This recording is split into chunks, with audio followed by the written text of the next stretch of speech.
चले।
पार्किंग किधर है? 3 नंबर गेट है, आगे लेफ्ट है, वहाँ पर गाड़ी पार्क करके। Thank you. हाँ सही बात है।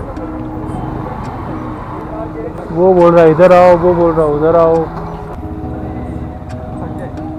कोई नहीं, फिर बीच में रास्ता है ना, देखो बाकियों का।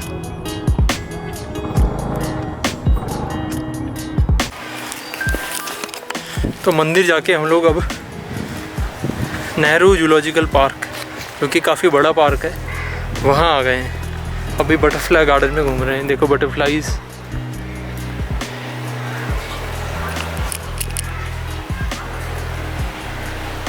देखते हैं, चलो।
तो फाइनली जू भी देख लिया है और अच्छा है, एक बार तो विज़िट बनता है यहाँ का, तो एक बार ज़रूर। अब हम चलते हैं 4 मीनार की तरफ जा रहे हैं हम लोग, चलो।